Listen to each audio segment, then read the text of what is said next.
Hi నమస్తే అండి. Welcome to GVB academy. ఇందులో ముఖ్యంగా మీకు ఎస్ఏ సోషల్ అండి. ఎస్ఏ సోషల్ ఎవరైతే ప్రిపేర్ అవుతున్నారో డిఎస్సికి వారికి ముఖ్యంగా కంటెంట్ 40 మార్క్స్, అదేవిధంగా సోషల్‌లో మెథడాలజీ మనకి 20 మార్క్స్ అయితే ఉన్నాయి. 60కి మీరు ఆహ్, తెచ్చుకో తెచ్చుకునే విధంగా అయితే మీరు ప్రిపరేషన్ అయితే మొదలుపెట్టాలి. గతంలో మీరు సిక్స్త్ క్లాస్ నుంచి 10th వరకు చదివి ఉంటారు. మరి ఇంటర్మీడియట్ అనేది మనకి ఇప్పుడు డిఎస్సిలో డిసైడింగ్ ఫ్యాక్టర్గా ఉండబోతుంది. కాబట్టి నా వంతు సహకారంగా నేను మీకు ఇంటర్మీడియట్ సిలబస్ పైన ఇంపార్టెంట్ విషయాలన్నీ కూడా మీకు క్లియర్గా తెలియజేస్తాను. మరి ఈరోజు మనం ఇంటర్మీడియట్ ఫస్ట్ ఇయర్లో ఉన్నటువంటి జాగ్రఫీలో శీతోష్ణ స్థితి శాస్త్రాన్ని అయితే క్లియర్గా చెప్తాను. క్షుణ్ణంగా వినండి. మరి మనకి ఇంటర్ అండి. ఇంటర్లో ఫస్ట్ ఇయర్ చూద్దాము.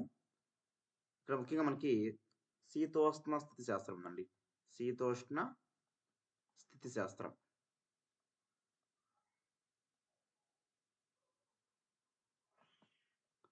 ఇందులో టెక్స్ట్ బుక్ ఆర్డర్ వైజ్ నేను మీకు చెప్తాను. క్లియర్గా మీరు నేర్చుకోవచ్చు. మీ దగ్గర బుక్ ఉన్నా కూడా మీరు చూసుకోవచ్చు. అసలు ఫస్ట్ ఇందులో మనకి వాతావరణం అంటే ఏంటి? వాతావరణం అంటే ఏంటి అన్నారు. మరి వాతావరణం అంటే ఏంటంటే మనకి భూమి ఏదైతే ఉందో ఈ భూమిని చుట్టి ఉండే ఆవరణాన్ని, దీన్ని మనం గాలి అంటే కదా, భూమిని చుట్టి ఉండే ఆవరణాన్ని ఏమంటామంటే వాతావరణం అంటారు. ఓకేనా? ఇది ఎగ్జామ్లో వస్తుందా? వస్తే సింపుల్గా మీరు ఆన్సర్ చేస్తారు. ఆ తర్వాత మనకి అయితే ఈ యొక్క భూమి నుంచి ఉపరితలంలో మనకి ఈ భూమి నుంచి భూ ఉపరితలం నుంచి సుమారుగా మనకు వాతావరణంలో చూసినట్లయితే అనేక అనేక వాయువులు అనేవి ఉంటాయన్నమాట. అనేక వాయువులు అనేవి ఉంటాయి. ఈ యొక్క అనేక వాయువులు మిశ్రమం మనకి అంటే సమ్మేళనంగా ఉంటాయండి ఇవి. అంటే సమ్మేళనం అంటే కలిసి ఉంటాయన్నమాట. మరి సుమారుగా మనకి 1600 కిలోమీటర్ల వరకు, ఇది వెరీ వెరీ ఇంపార్టెంట్ బిట్టు, మనకి భూ ఉపరితలం నుంచి సుమారు 1600 కిలోమీటర్ల వరకు అనేక వాయువుల సమ్మేళనం అనేది మనకి ఉంటుంది. మరి ఈ యొక్క వాయువుల్లో ముఖ్యంగా మనం చూసినట్లయితే ఈ వాయువుల్లో ఏముంటాయంటే నత్రజని. నత్రజని ఎంత ఉంటుంది మనకు తెలుసు, 78%. అదేవిధంగా ప్రాణవాయువు అంటే మనకి ఆక్సిజన్ ఎంత ఉంటుందంటే 21% ఉంటుంది అనమాట. ఇది మనకి టెక్స్ట్ బుక్లో ఉన్న అంశాలు. వీటితో పాటు మనకి కార్బన్ డైఆక్సైడ్ CO2 చూస్తే 0.03% ఉంటుంది.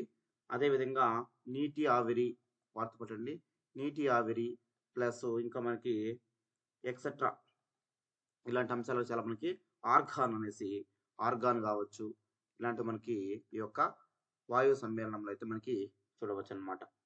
అదేవిధంగా వాతావరణంలో ఉండే వివిధ వాయువులు అనేవి వాటి స్వభావాలు, వాటి వల్ల మారే వాతావరణ పరిస్థితులు మనం అర్థం చేసుకోవడము కోసమే మనకి ఈ యొక్క శీతోష్ణ శాస్త్రం అనేది చాలా వరకు ఉపయోగపడుతుంది. వీటి కోసం అండి ఈ యొక్క వాయువులు ఏవైతే ఉంటాయో ఈ వాయువులు వాటి స్వభావాలు మరియు ఈ యొక్క వాయువుల వల్ల వాతావరణ పరిస్థితులు అర్థం చేసుకోవాలంటే మనము ఏంటివి వాతావరణ పరిస్థితులు అర్థం చేసుకోవడం కోసం మనకి ఈ యొక్క శీతోష్ణ స్థితి శాస్త్రం అనేది మనకి చాలా వరకు ఉపయోగపడుతుంది అనమాట. మరి వాయు స్థితి అంటే ఏంటి? నెక్స్ట్ మాంసం మనకి వాయు స్థితి.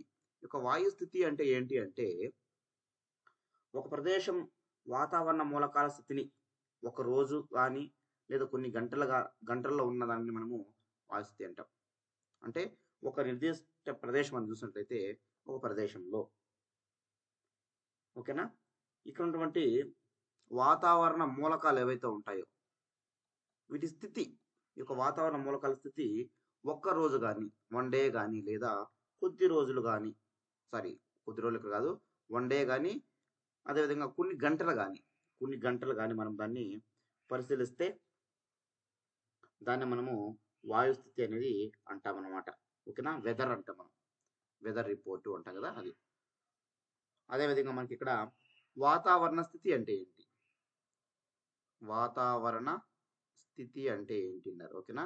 వాతావరణ స్థితి అంటే ఏంటంటే గుర్తుపెట్టుకోండి, ఏదైనా ఒక నిర్దిష్ట ప్రదేశంలో, ఓకేనా, ఏదైనా ఒక నిర్దిష్ట ప్రదేశంలో లేదా ఒక నిర్దిష్ట ప్రాంతంలో అంటాం, ఒక నిర్ణయించబడిన సమయంలో, ఏదో ఒక టైంలో ఒక నిర్ణయించబడిన సమయంలో ఆ ప్రాంతంలో ఈ ప్రాంతంలో ఉష్ణోగ్రత కానీ ఉష్ణోగ్రత కానీ ఏంటండి ఉష్ణోగ్రత కానీ అదేవిధంగా పీడనం కానీ అదేవిధంగా పవన దిశ కానీ అదేవిధంగా వేగాలు వేగాలు వేగాలు అదేవిధంగా ఆర్ద్రత ఆర్ద్రత ఓకేనా ఇలాంటి అంశాల గురించి తెలిపే తెలిపేదే మనకు వాతావరణ స్థితి అని చెప్తాము ఓకేనా వెరీ వెరీ ఇంపార్టెంట్ వాతావరణ స్థితి అంటే ఏంటి వాయు స్థితి వేరు వాతావరణ స్థితి వేరు ఓకేనా గుర్తుపెట్టుకోండి నెక్స్ట్ శీతోష్ణ స్థితి అంటే ఏంటి శీతోష్ణ స్థితి అంటే ఏంటి శీతోష్ణ స్థితిని మనం ఇంగ్లీష్లో క్లైమేట్ అంటాం మరి క్లైమేట్ అంటే ఏంటంటే రోజు మారుతున్న వాయు స్థితి అంశాల సంగ్రహణమే మనము క్లైమేట్ చెప్తాము రోజు మారుతూ ఉంటాయి మరి దీనికి ఎగ్జాంపుల్ మనం చూస్తే ఒక ప్రదేశము లేదా ఒక ప్రాంతానికి సంబంధించినటువంటి కొన్ని సంవత్సరాలు యొక్క సగటు ఉష్ణోగ్రత కానీ వాయు పీడనం కానీ పవనాలు కానీ వర్షపాతం కానీ వీటి యొక్క పరిస్థితులను మనము శీతోష్ణ స్థితిగా చెప్పవచ్చు ఉదాహరణకు భారతదేశ శీతోష్ణ స్థితి ఋతుపవన శీతోష్ణ స్థితి అని చెప్తాం కదండి భారతదేశ శీతోష్ణ స్థితి ఋతుపవన శీతోష్ణ స్థితి అంటాము మరి దీన్ని 100 సంవత్సరాలు వాతావరణ మూలకాల సగటున తీసుకుని నిర్ణయించడం అయితే మనకి జరిగిందనమాట ఓకేనా నెక్స్ట్ ప్రపంచ వాతావరణ సంస్థ కార్యాలయం ఎక్కడుంది ప్రపంచ వాతావరణ సంస్థ కార్యాలయం ఎక్కడ చూద్దాము ఓకే అండి మనకి ఇప్పుడు ప్రపంచ వాతావరణ సంస్థ కార్యాలయం ఎక్కడుంది ఏంటండి ప్రపంచ వాతావరణ కార్యాలయం ఎక్కడుందంటే జెనీవాలో ఉంది వెరీ వెరీ ఇంపార్టెంట్ ప్రపంచ వాతావరణ సంస్థ కార్యాలయం జెనీవాలో ఉంది అదే మన భారతదేశం యొక్క కేంద్ర ప్రధాన వాతావరణ కార్యాలయం భారతదేశ కేంద్ర ప్రధాన వాతావరణ కార్యాలయం అంటే హెడ్ క్వార్టర్స్ ఎక్కడ ఉంది చూసినట్లయితే మనము పూనాలో ఉంది వెరీ వెరీ ఇంపార్టెంట్ నేర్చుకోండి అదేవిధంగా వాతావరణ ప్రయోగశాలలు మన భారతదేశంలో ఎక్కడెక్కడ ఉన్నాయంటే వాతావరణ ప్రయోగశాలలు భారతదేశంలో మనం చూసినట్టయితే హైదరాబాద్లోను అదేవిధంగా విశాఖపట్నంలోనూ ఉన్నాయండి విశాఖపట్నం బాగా నేర్చుకోవాలి ప్రపంచ వాతావరణ సంస్థ కార్యాలయం జెనీవాలో ఉంది దేశ కేంద్ర ప్రధాన వాతావరణ కార్యాలయము పూనాలో ఉంది అదేవిధంగా వాతావరణ ప్రయోగశాలలో మన భారతదేశంలో హైదరాబాదు విశాఖపట్నంలో ఉన్నాయి తదుపరి మనము వాతావరణము వాతావరణం అనేది ఎలా నిర్మాణమైందో ఇప్పుడు చూద్దాం ఓకేనా ఎస్ వాతావరణ నిర్మాణం చూద్దాం వాతావరణ నిర్మాణం మరి మనం చిన్నప్పటి నుంచి చదువుతున్న మన పుస్తకాలు ఉన్నాయి మీకు బాగా తెలుసుంటాయి అన్నమాట మరి వాతావరణంలోని గాలి అంటే వాతావరణంలోని గాలి అంటే అనేక వాయువుల సమ్మేళనం మరి వాటి యొక్క సాంద్రతలకు అనుగుణంగాను భూమి యొక్క గురుత్వాకర్షణ ఫలితంగాను అనేక వలయాలు అనేవి భూమిని చుట్టూ నిర్మితమై ఉన్నాయి ఓకేనండి వాతావరణంలో ఉండే గాలి అంటే ఏంటివి అనేక వాయువుల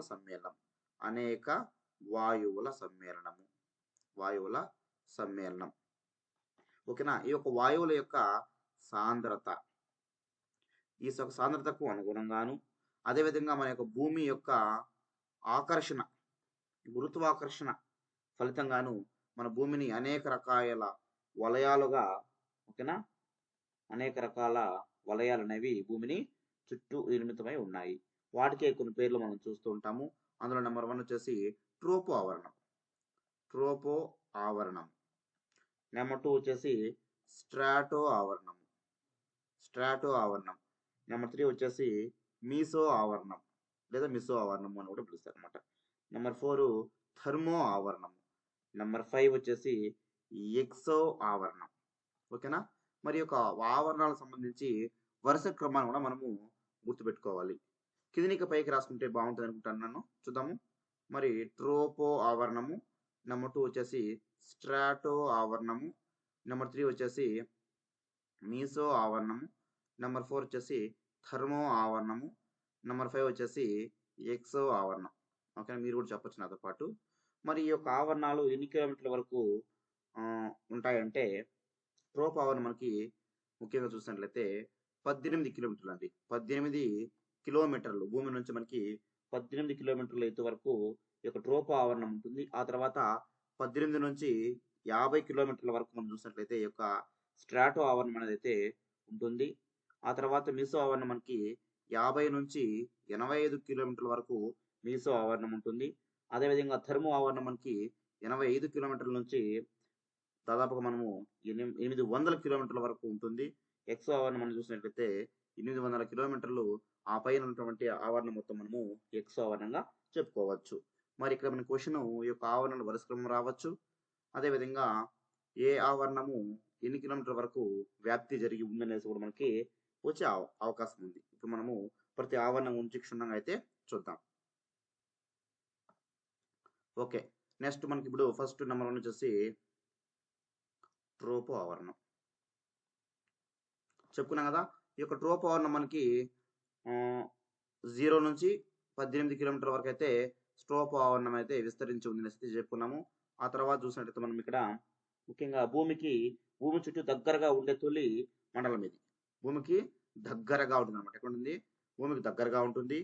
అదేవిధంగా అనేక వాయువులు సంఘటన కలిగి భూమి మీద జీవరాశికి ఆధారం. భూమి మీద ఉన్నటువంటి జీవరాశికి ఆధారంగా ఉంటుంది అనమాట ఈ యొక్క ట్రోపో ఆవరణం. మన క్వశ్చన్ ఎలా వచ్చినా సరే సిద్ధంగా ఉండి రాయాల్సి ఉంటుంది. ఆ తర్వాత మనము ఒకరోజు ఎప్పుడో చూసినట్లయితే వేడిగా ఉందనో, చల్లగా ఉందనో, వర్షం వస్తుందనో, లేదా మేఘాలంతా ఆవృతమై ఉందనో మనము చెప్పేవన్నీ కూడా ఎక్కడ కనిపిస్తాయి మనకి అంటే ఈ యొక్క ట్రోపో ఆవరణంలోనే కనిపిస్తాయి అన్నమాట. ఓకేనా? ఆ రోజు చాలా వేడిగా ఉంది, ఈ రోజు మరి చల్లగా ఉంది, ఈ నిన్న సాయంత్రం మేఘాలంతా ఆవృతమై ఉన్నాయి. ఇవన్నీ మనకి ఎక్కడ కనిపిస్తాయంటే ఈ యొక్క ట్రోపో ఆవరణంలోనే మనకి తెలుస్తూ ఉంటాయి. అదేవిధంగా మనము ఈ యొక్క అంశాలు మనం ఎలా ఉన్నాయో చెప్తాం చూసారా. ఈ అంశాలన్నీ కూడా మనము వాతావరణ స్థితి లేదా వాతావరణ పరిస్థితిని కూడా పిలుస్తాం అనమాట. మరి ట్రోపో ఆవరణంలోనే అన్ని రకాల వాతావరణ వాయువులు సంభవిస్తాయి. అన్ని రకాల వాతావరణ మార్పులు అనేవి అన్ని రకాల వాతావరణ మార్పులు మనకి ట్రోపో ఆవరణంలోనే సంభవిస్తాయి. అదేవిధంగా మనకి భూమధ్య రేఖ ప్రాంతాలలో చూసినట్లయితే, భూమధ్య రేఖ ప్రాంతాలు మనం చూసినట్లయితే 18 కిలోమీటర్ల ఎత్తు వరకు అండి. 18 కిలోమీటర్ల ఎత్తు వరకు. అదే ధ్రువ ప్రాంతాల్లో మనం చూసినట్లయితే కేవలము 8 కిలోమీటర్లు ఎత్తు వరకు మాత్రమే ఈ యొక్క ట్రోపో ఆవరణం ఉంటుంది అనమాట. మనం చెప్పుకున్నది ఇక్కడ 0 నుంచి 18 కిలోమీటర్స్ చెప్పుకున్నాం కదా. మరి ఇక 0 to 18 ఇయర్స్ ముఖ్యం మనం చూసినట్లయితే అది కూడా మనం చెప్పొచ్చు. భూమధ్య రేఖ ప్రాంతం నుంచి ధ్రువాల వైపు వెళ్లే కొద్ది ఈ యొక్క ట్రోపో ఆవరణం యొక్క ఎత్తు అనేది తగ్గుతూ ఉందనే విషయాన్ని మనం గుర్తించవచ్చు అనమాట. ఓకేనా? మరి దీనికి ఆయా ప్రాంతాల ఉష్ణోగ్రతలో ఉన్నటువంటి తారతమ్యాల ద్వారా ఈ మార్పుని మనం చూడవచ్చు అనమాట. క్వశ్చన్ ఇలా మీకు రావచ్చు. భూమధ్య రేఖ ప్రాంతాల్లో ట్రోపో ఆవరణము ఎత్తు 18 కిలోమీటర్స్ గాను, ధ్రువ ప్రాంతాల్లో కేవలం 8 కిలోమీటర్లు గాను ఉండటం గల కారణం ఏంటి అంటే ఈ రెండు ప్రాంతాల్లో ఉన్నటువంటి ఉష్ణోగ్రత తారతమ్యాలు. ఏంటివి? ఉష్ణోగ్రత తారతమ్యాలు అని చెప్పొచ్చు. అంటే ఉష్ణోగ్రతలో ఉన్నటువంటి తేడాల కారణంగా మనం చెప్పుకోవచ్చు అనమాట. నెక్స్ట్ అదేవిధంగా మనము ఇక ట్రోపో ఆవరణంలో మనం చూసేటైతే ముఖ్యంగా ఎత్తుకు పోయే కొద్దీ ఉష్ణోగ్రతలు ఏమవుతాయండి? ఎత్తుకు పోయే కొద్దీ ఉష్ణోగ్రతలు అనేది తగ్గుతాయి. ఎత్తుకు పోయే కొద్దీ ఉష్ణోగ్రతలు తగ్గేది ఏ ఆవరణం అంటే మనకి ట్రోపో ఆవరణం అని మనం చెప్పవచ్చు. అదేవిధంగా ట్రోపో ఆవరణంపై సరిహద్దు ఏమని పిలుస్తారు అంటే ఇక ట్రోపో ఆవరణము, ఆ ట్రోపో ఆవరణం తర్వాత మనకి స్ట్రాటో ఆవరణం ఉంది కదండి. ట్రోపో ఆవరణం యొక్క 18 కిలోమీటర్స్ వరకు ఉంటుంది చెప్పుకున్నాం కదా. 18 కిలోమీటర్స్ వరకు ఈ యొక్క సరిహద్దును అంటే ఈ యొక్క స్ట్రాటో ట్రోపోకు మధ్య ఉన్నటువంటి సరిహద్దును ఏమని పిలుస్తారు అని రావచ్చు ఎగ్జామ్ మనకి. ఏమని పిలుస్తారంటే ట్రోపో పాస్ అంటారండి. ట్రోపో పాస్ అని పిలుస్తారు. ఓకేనా? Very very important. మరి సాధారణంగా ఈ యొక్క మనం చెప్పుకున్న ఈ యొక్క ఉష్ణోగ్రత గురించి చెప్పుకున్నాం కదా. సాధారణంగా 1000 మీటర్లు ఎత్తుకు పోయే కొద్దీ 6.4 డిగ్రీల సెల్సియస్ ఉష్ణోగ్రత అనేది తగ్గుతుందనే విషయం మనం ఇక్కడ శుభ్రంగా గుర్తుపెట్టుకోవాలి. దీన్ని ఏమంటామంటే సాధారణ క్షీణత క్రమం అని పిలుస్తాము. ఏమంటాము? సాధారణ క్షీణత క్రమం అని పిలుస్తాము. ఏమంటాము? సాధారణ క్షీణత క్రమం అని పిలుస్తాము. Very very important. అదేవిధంగా ఈ యొక్క సాధారణ క్షీణత క్రమం వల్లనే మనం ముఖ్యంగా ధ్రువపవనంలో అనేక మార్పులు ఏర్పడతాయని చెప్పుకున్నాం కదా, ఇదే కారణం దానికి. ఓకేనా. అదేవిధంగా మేఘాలు కూడా ఎక్కడ ఏర్పడతాయి, ధ్రువపవనంలో మనకి మేఘాలు అనేవి ఏర్పడతాయి. అదేవిధంగా ఇక్కడ ధ్రువపవనంలో మనకి చూసినట్లయితే అవపాతం కూడా ఇక్కడ జరుగుతుంది. మనకి అవపాతం, ఈ మేఘాలు ఏర్పడడం కానీ అవపాతం కానీ ఇక సాధారణ క్షీణత క్రమం వల్ల ఏర్పడిన అంశాలుగా మనము చెప్పుకోవచ్చు అనమాట. మరి ఈ యొక్క ట్రోపో ఆవరణంలో మనం చూసేటైతే ముఖ్యంగా 2% మాత్రమే ఉండే నీటి ఆవిరి చాలా ముఖ్యమైనది. ఇక్కడ నీటి ఆవిరి మనకి ట్రోపో ఆవరణంలో చూసినట్లయితే కేవలము 2% మాత్రమే ఉంటుంది. Very very important. మరి ఎత్తుతో పాటు స్థిరమైన ఉష్ణోగ్రతలు నమోదయ్యే ప్రాంతాన్ని మనము ట్రోపోపాస్ అని అంటాం. ఓకేనా. ఎత్తుతో పాటు స్థిరమైన ఉష్ణోగ్రతలు ఇక్కడ నమోదు అవుతూ ఉంటాయి అనమాట. అంటే ట్రోపో తర్వాత స్ట్రాటోకు మధ్య సరిహద్దు ఉంది కదండి. ఇక్కడ ట్రోపోపాస్ లో మనం చూసినట్లయితే స్థిరమైన ఉష్ణోగ్రతలు ఇక్కడ నమోదు అవుతూ ఉంటాయి. ఇది మనకి క్లియర్ గా ట్రోపో ఆవరణం గురించి. ఆ తర్వాత మనము స్ట్రాటో ఆవరణం చూద్దామండి. మనకు నెంబర్ 2 ఏంటంటే ట్రోపో ఆవరణం తర్వాత మనకి ఏం చూస్తుంటే స్ట్రాటో ఆవరణం. మీరు కావాలంటే వీడియో ఇంకా ఫాస్ట్ పెట్టుకుని వినేయచ్చు. నా వాయిస్ చాలా స్పీడ్గా ఉందనిపిస్తుంది, మీరు ఇంకా స్పీడ్గా కూడా మన క్లాస్ అయితే వినొచ్చు అనమాట. ఓకేనా. ఇక స్ట్రాటో ఆవరణం మనం చూసినట్లయితే ముఖ్యంగా ట్రోపో అనేది మనకి 18 కిలోమీటర్స్ చెప్పుకున్నాం కదా. స్ట్రాటో మనం చూస్తే 18 to 50 కిలోమీటర్స్ వరకు యొక్క స్ట్రాటో ఆవరణం ఎత్తు అనేది విస్తరించి ఉంటుంది అనమాట. మరి యొక్క స్ట్రాటో ఆవరణంలో ముఖ్యమైన అంశం మనకి నేర్చుకోవాలి, వెరీ వెరీ ఇంపార్టెంట్. ఇక స్ట్రాటో ఆవరణంలో మనకి O3 అంటే ఓజోన్ వాయువు అనేది మనకి ఓజోన్ వాయువు అనేది చాలా అత్యంత ముఖ్యమైనటువంటి అణుఘటకంగా మనం చెప్పుకోవచ్చు అనమాట. అణుఘటకంగా మనము చెప్పుకోవచ్చు. Very very important. మరి ఇక స్ట్రాటో ఆవరణంలో మనం చూసినట్లయితే సూర్యుని నుంచి వెలువడే అతి నీల లోహిత కిరణాల ప్రభావం అనేది ఎక్కువగా మనకు ఉంటుంది. మరి ఈ యొక్క అతి నీల లోహిత కిరణాలు ఏవైతే ఉంటాయో వీటి ప్రభావం నుంచి జీవరాశిని సంరక్షించే ఆవరణం ఏది అంటే స్ట్రాటో ఆవరణం మనము చెప్పవచ్చును. కాబట్టి ఈ యొక్క స్ట్రాటో ఆవరణానికి మరో పేరు అని కూడా రావచ్చు. స్ట్రాటో ఆవరణం మరో పేరు ఏది అంటే ఓజోన్ ఆవరణం అని కూడా మనం చెప్పవచ్చు అనమాట. ఏం ఆవరణము? ఓజోన్ ఆవరణం అని కూడా మనము చెప్పవచ్చును. ఓకేనా. క్లియర్ గా అర్థమవుతుంది అనుకుంటా మీకు అందరికీ.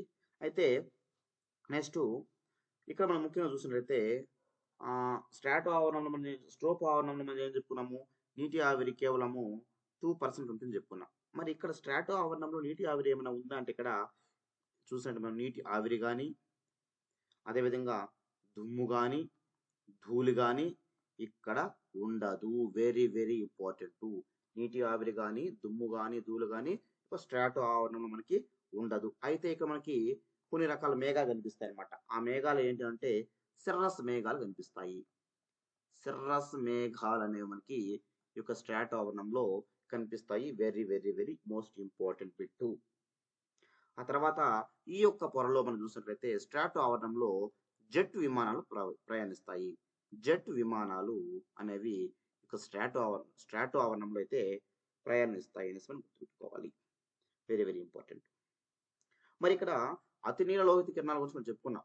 ఇక అతి నీల లోహిత కిరణాల విషయంలో మనం చూసినట్లయితే ఇక్కడ ఈ అతి నీల లోహిత కిరణాలను అడ్డుకునే క్రమంలో ఈ యొక్క స్ట్రాటో ఆవరణం ముఖ్యంగా మనం చూసినట్లయితే ఉష్ణోగ్రత ఎలా ఉంటుందంటే -60 నుంచి 0కి పెరిగిపోతుంది. ఇక్కడ -60 నుంచి 0 వరకు -60 ఉంటుంది. ఈ -60 నుంచి 0 వరకు పెరిగిపోతుంది అనమాట. ఏ క్రమంలో అంటే ఈ యొక్క అతి నీల లోహిత కిరణాలను అడ్డుకునే క్రమంలో ఉష్ణోగ్రతలు యాక్చువల్గా ఇక్కడ -60 ఉంటాయి. ఆ 60 నుంచి ఈ యొక్క అతి నీల లోహిత కిరణాలు అడ్డుకునే క్రమంలో -60 నుంచి 0కి వస్తాయి అనమాట. ఓకేనా. ఎందుకంటే ఇక్కడ మనం ఏం చెప్తున్నాము, ఆ యొక్క ధ్రువపవనంలో ఎత్తుకుపోయే కొద్దీ అంటే సుమారు 1000 మీటర్లు ఎత్తుకుపోయే కొద్దీ 6.4 డిగ్రీల సెల్సియస్ ఉష్ణోగ్రత తగ్గుతుంది చెప్పుకున్నాం. అయితే ఇలాంటి ఎత్తుకుపోయే కొద్దీ ఉష్ణోగ్రత తగ్గుతుందనే నియమం ఇక్కడ మనకి స్ట్రాటో ఆవరణంలో వర్తించదు అనే విషయం మీరు గుర్తుపెట్టుకోవాలి క్లియర్గా. ఓకేనా. మరి ఈ యొక్క స్ట్రాటో ఆవరణంలో సంవాహన క్రియ కూడా జరగదు. ఓకేనా. సంవాహన క్రియ కూడా మనకి స్ట్రాటో ఆవరణంలో జరగదు. ఇంకా ఇక్కడ మనకి మేఘాలు ఏర్పడవు. మేఘాలు ఏర్పడవు అని గుర్తుపెట్టుకోండి. మేఘాలు ఏర్పడవు కాబట్టి ఇక్కడ మనకి తుఫానులు కూడా ఏర్పడవు, గుర్తుపెట్టుకోవాలి. మరి సిర్రస్ మేఘాలు అని చెప్పారు కదా సార్, అంటే మీరు ఇక్కడ సిర్రస్ మేఘాలు మనకి ఇక్కడ ఈ ప్రాంతంలో కనిపిస్తాయని చెప్తున్నాం అంతే. సిరస్ మేఘాలు మనకి స్ట్రాటో ఆవరణంలో కనిపిస్తాయి. మరి మేఘాలు ఏర్పడవు, తుఫాను కూడా ఏర్పడవు. నీటి ఆవిరి ఉండదు, దుమ్ము ధూళి ఏమీ ఉండదు. జెట్ విమానాలు ప్రయాణిస్తాయి. ఓకేనా. O3 ఓజోన్ అనే అనుగట్టుకు మనకి కనిపిస్తుంది. అదేవిధంగా వెరీ వెరీ ఇంపార్టెంట్, ఇందాక మనం ఏం చెప్పుకున్నాము, ట్రోపోపాస్ గురించి చెప్పుకున్నాం. ట్రోపోపాస్ గురించి చెప్పుకున్నాం. ఎక్కడ చెప్పండి ట్రోపోపాస్ అంటే, ఇక ట్రోపో ఆవరణానికి స్ట్రాటో ఆవరణానికి సరిహద్దుగా పైన మనకి ట్రోపోపాస్ ఉంటుందని చెప్పుకున్నాము. అదేవిధంగా మనకి ఈ ప్రాంతంలో ఇక స్ట్రాటో ఆవరణానికి అదేవిధంగా మెసో ఆవరణానికి, అంటే స్ట్రాటో ఆవరణం యొక్క పై సరిహద్దుగా ఇటు వరకు మనకి స్ట్రాటో ఆవరణం గురించి చెప్పడానికి ఇదండి సరిహద్దుగా నిర్ణయించారనమాట. ఇక స్ట్రాటో ఆవరణం యొక్క పై సరిహద్దును ఓకేనా స్ట్రాటో పాస్ అని పిలుస్తారు. ఏమంటారండి? స్ట్రాటో పాస్ అంటారు. దాని పేరు పైన వస్తుంది. ట్రోపో పాస్, ఇదేమో స్ట్రాటో పాస్ అని వస్తుంది అనమాట. ఓకేనా. ఇక స్ట్రాటో పాస్ ప్రత్యేకత ఏంటి అంటే, స్ట్రాటో మిసో ఆవరణాల మధ్య, యాక్చువల్గా ఈ యొక్క స్ట్రాటో తర్వాత మనకి మిసో ఆవరణం ఉంటుంది కదా, ఇక స్ట్రాటో మిసో ఆవరణాల మధ్య ఎత్తుతో పాటు ఉష్ణోగ్రత మార్పు లేని ప్రాంతమే ఎక్కువ స్ట్రాటో పాస్. ఎత్తుతో పాటు ఉష్ణోగ్రతలో ఎటువంటి మార్పు అయితే ఉండదన్నమాట. దాని యొక్క స్పెషాలిటీ. ఆ తర్వాత మనకి మెసో ఆవరణం గురించి అయితే క్లియర్గా చూద్దాం. థర్డ్ మనకి మెసో ఆవరణం. మరి యొక్క మెసో ఆవరణం మనకి చెప్పుకున్నాము, ఇది ఎక్కడ దాకా ఉంటుందండి, సుమారుగా మనకి 50 నుంచి 80 కిలోమీటర్ల ఎత్తు వరకు అయితే వ్యాపించి ఉంటుంది ఈ యొక్క మెసో ఆవరణము. వరుస క్రమంలో 3వది. ఇక్కడ స్ట్రాటో పాస్ ను ఆనుకుని ఉన్న పై భాగాన్ని మెసో ఆవరణం అంటాం, మనకు తెలిసిన విషయమే. తర్వాత మెసో ఆవరణంలో మనకి మరలా ఏమవుతుంది, ఇక్కడ ఎత్తుతో పాటు ఉష్ణోగ్రతలు తగ్గుతూ ఉంటాయి. మెసో ఆవరణంలో ఎత్తుపోయే కొద్దీ ఉష్ణోగ్రత అనేది తగ్గుతుంది. ఇందామని చెప్పుకున్నాం, మొదట్లో ఏం చెప్పుకున్నాం, మనము ట్రోపో ఆవరణంలో ఎత్తుకు పోయే కొద్దీ ఉష్ణోగ్రతలు తగ్గుతాయని చెప్పుకున్నాం. మరి స్ట్రాటో ఆవరణంలో ఈ నియమం వర్తించడం చెప్పుకున్నాం. మరి తిరిగి మళ్ళీ మనకి మెసో ఆవరణంలో ఎత్తుకు పోయే కొద్దీ ఉష్ణోగ్రతలు అనేవి తగ్గుతాయి. ఇవంతా వెరీ వెరీ ఇంపార్టెంట్ అండి. చాలా సున్నితమైన అంశాలు, బాగా గుర్తుంచుకోవాల్సినటువంటి అవకాశం. ఓకేనా. అదేవిధంగా మనకి దీని యొక్క పై భాగంలో మెసో పాస్ ఉంటుంది అనమాట. మెసో ఆవరణం సరిహద్దు మనకి మెసో పాస్ ఉంటుంది అనమాట. అంటే పాస్ అంటే అక్కడికి ముగిస్తూ ఉందన్నమాట ఆవరణం అనేసి గుర్తుపెట్టుకోవాలి. మనకి ట్రోపో పాస్ అన్నాము, ట్రోపో ఆవరణం పై సరిహద్దుగా, స్ట్రాటో ఆవరణం పై సరిహద్దుగా మనకి స్ట్రాటో ఆవరణం అన్నాము. అదేవిధంగా మెసో ఆవరణం యొక్క పై సరిహద్దును మనము మెసో పాస్ అని పిలుస్తున్నాం అనమాట. మెసో పాస్ ఏం చేస్తుంది మనకి అంటే, మెసో ఆవరణాన్ని థర్మో ఆవరణాన్ని వేరు చేస్తుంది. ఎందుకంటే మెసో ఆవరణం తర్వాత మనకి థర్మో ఆవరణం ఉంది కాబట్టి. ఓకేనా. థర్మో ఆవరణం కూడా మనం చూద్దాం ఇక్కడే. థర్మో ఆవరణం మనకి 80 నుంచి 800 కిలోమీటర్ల వరకు అయితే విస్తరించి ఉంటుందని చెప్పుకున్నాము. మరి ఈ ఆవరణంలో ముఖ్యంగా ఏంటంటే అయానైజేషన్ ప్రక్రియ జరుగుతుంది అనమాట. Very very important, very very important. Ionisation ప్రక్రియ జరుగుతుంది. అయోనైజేషన్ ప్రక్రియ ఇక్కడ జరుగుతుంది అనమాట. దీన్ని కాబట్టి ఈ యొక్క ఆవరణ మనము అయనో ఆవరణం అని కూడా పిలుస్తారు. ఏమంటామండి? అయనో ఆవరణం అని కూడా పిలుస్తారు. ఓకేనా. అంటే ఇందులో ముఖ్యంగా మనము ఆవేశపూరిత కణాలు, అయాన్లు అనేవి ఇక్కడ ఉంటాయనే విషయం మనం గుర్తుపెట్టుకోవాలన్నమాట. మరి ఈ ఆవరణంలో ముఖ్యంగా మనము వెరీ వెరీ ఇంపార్టెంట్ ఇంకో అంశం ఏంటంటే, రేడియో తరంగాలు పరావర్తనం చెందేది ఈ ఆవరణమే. రేడియో తరంగాలు అనేవి పరావర్తనం జరిగేది ఈ ఆవరణంలోనే. రేడియో తరంగాలు అనేవి పరావర్తనం జరిగేది ఈ యొక్క ఆవరణంలోనే అనే విషయాన్ని మీరు క్షుణ్ణంగా గుర్తుపెట్టుకోవాలి. అదేవిధంగా దీని ఫలితంగా మనకి రేడియో తరంగాల యొక్క పరావర్తన ఫలితంగా మనకి ఈ యొక్క రేడియో కావచ్చు, అదేవిధంగా టీవీలో ప్రసారాలు మనము చేయగలుగుతున్నాము. ముఖ్యంగా ఈ పొరలో మనం చూసినట్లయితే ఆక్సిజన్, నైట్రోజన్ వాయువులు నిరంతరంగా రసాయన చర్యల వలన ఏం జరుగుతూ ఉంటుందంటే ఇక్కడ ఉష్ణం అనేది ఉద్భవిస్తుంది. దానివల్ల మనకి ఇక్కడ ఉష్ణోగ్రత పెరిగిపోతుంది ఎక్కువ ఈ యొక్క థర్మో ఆవరణంలో. నిరంతరం మనం చూసినట్లయితే ఈ యొక్క ఆక్సిజన్ కానీ, నైట్రోజన్ కానీ ఈ రెండు కూడా మనం ఇక్కడ నిరంతరంగా రసాయన చర్యలు జరుగుతూ ఉంటాయి. రసాయన చర్యలు జరగడం వల్ల ఏమవుతుంటే ఉష్ణం అనేది ఉద్భవించడం వలన ఏమవుతుంది ఇక్కడ ఉష్ణోగ్రత అనేది పెరిగిపోతుంది. కాబట్టి ఈ ఆవరణంలో ఉష్ణోగ్రతలు చాలా అధికంగాను, అదేవిధంగా అధికంగా ఎత్తులో ఉంటాయి. ఎత్తు పోయే కొద్ది ఉష్ణోగ్రతలు ఇక్కడ మనకి పెరిగిపోతాయి అనమాట. ఓకేనా, పెరిగిపోతాయి అనమాట. ఎత్తు పోయే కొద్ది ఉష్ణోగ్రతలు ఎత్తుతో పాటు పెరుగుతూ ఉంటాయనే విషయం అయితే గుర్తుపెట్టుకోవాలి. చూసాం ఇక్కడ రూపవరణంలో ఎత్తుపోయే కొద్ది ఉష్ణోగ్రత తగ్గుతుంది. స్ట్రాటోవరణంలో ఈ యొక్క నియమం వర్తించదు. మెస్సావరణంలో ఎత్తుపోయే కొద్ది ఉష్ణోగ్రత తగ్గిపోతుంది.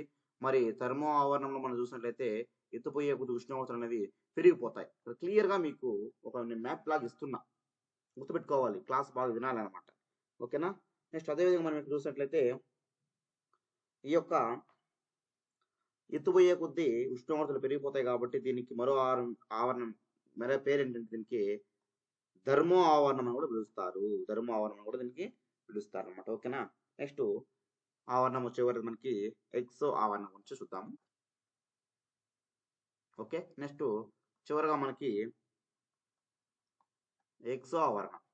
మరి యొక్క ఎక్సో ఆవరణం మనం చూసినట్లయితే భూ వాతావరణపు చిట్ట చివరి మండలంలో ఇది ఉంటుంది. ఇది అతి తేలిక వాయువులు కలిగి ఉంటుంది అనమాట. ఏంటండి, అతి తేలిక వాయువులు, అతి తేలిక వాయువులు అనేవి కలిగి ఉంటుంది అనమాట. ఎగ్జాంపుల్కి హైడ్రోజన్ కావచ్చు, అదేవిధంగా హీలియం. హైడ్రోజన్, హీలియం లాంటి తేలికైన వాయువులు కలిగి ఉండే పొర ఏది అంటే మనకి అంటే ఆవరణము లేదా పొర అంటారు. ఓకేనా. ఎక్సో ఆవరణం లేదా వలయం అని కూడా పిలుస్తాం అనమాట. ఓకేనా. మరి ఈ యొక్క మండలంలో ఇలాంటివంతా ఈ మండలంలోనే సాంద్రీకృతమై ఉంటాయి. ఇది క్రమేణా బాహ్య విశ్వంలో కలిసిపోతుంది.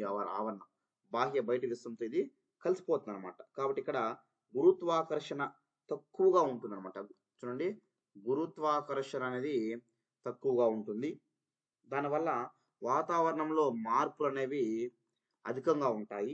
అందువల్ల దీన్ని ఏమంటామంటే విరుద్ధ ఆవరణం అని కూడా పిలుస్తారు. Very very important. విరుద్ధ ఆవరణం అని కూడా పిలుస్తారు. ఓకేనా. అయితే ఇక్కడ మనకి ప్రతి ఆవరణం ఏదో ఒక ప్రక్రియకు ముఖ్యమైనది.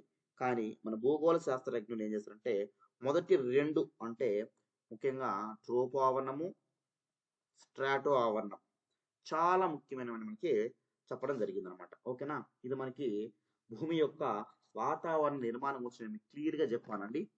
ఈ క్లాస్ మీకు నచ్చినట్లయితే ఖచ్చితంగా లైక్ చేయండి. మరిన్ని క్లాసెస్ మీకు కావాలంటే మీరు ఇచ్చే లైక్ ప్లస్ మీ యొక్క కామెంట్ నాకు ప్రోత్సాహం ఉంటుంది. కాబట్టి ముందుకు వెళ్తూ ఉంటాము. అనేక కాన్సెప్ట్స్ నేను మీకు ఇలాగ చెప్తూ వస్తాను. ఇంకా సులభమైన మెథడ్స్ మీకు చెప్పే ప్రయత్నం అయితే చేస్తాను. Thanks for watching. GVB academy మీరు ఆదరించండి. సబ్స్క్రైబ్ చేసుకుని మీ యొక్క స్నేహితులకు అయితే షేర్ చేయండి. దాంతోపాటు మీకు డిసెంబర్లో ఇప్పుడు ప్రజెంట్ డిసెంబర్లో మీకు ఫ్రీ టెస్ట్ సిరీస్ నేనైతే స్టార్ట్ చేశాను. ఈ డిసెంబర్ మొత్తం కూడా మీకు ఫ్రీగా ఉంటుంది. డిసెంబర్ 5th నుంచి అయితే మీకు సిలబస్ ఇచ్చి నేను మీకు అయితే ఎగ్జామ్స్ పెడుతూ వస్తాను. మీరు ఇందులో జాయిన్ అవ్వాలంటే మా యొక్క వాట్సాప్ గ్రూప్ అయితే మీరు గ్రూప్లో అయితే జాయిన్ కావాల్సి ఉంటుంది. డిస్క్రిప్షన్ నేను మీకు వాట్సాప్ గ్రూప్ లింక్ కూడా ఇస్తాను. అదేవిధంగా నా యొక్క నెంబర్ కూడా మీరు కాల్ చేయొచ్చు. ఆ ఫోన్ నెంబర్ ఏంటంటే 6304690032కి మీరు జాయిన్ అయితే మిమ్మల్ని మా టెస్ట్ సిరీస్ లో జాయిన్ చేసుకుంటాము. మీకు డిసెంబర్ మొత్తం ఫ్రీగా ఇస్తాము. ఆ తర్వాత కూడా మీకు చాలా లో ప్రైస్ లో అయితే మీకు టెస్ట్ సిరీస్ అందుబాటులోకి తెస్తాము. అదేవిధంగా మీరు రాసిన ప్రతి టెస్ట్ని కూడా మీకు ఆ యొక్క ఎగ్జామ్ పేపర్ అనేది PDF ఇస్తాము. అదేవిధంగా ఇలాగ మీకు టెస్ట్ని ఎక్స్ప్లెయిన్ కూడా చేస్తాననేసి చెప్తున్నాను. Thanks for watching. See you.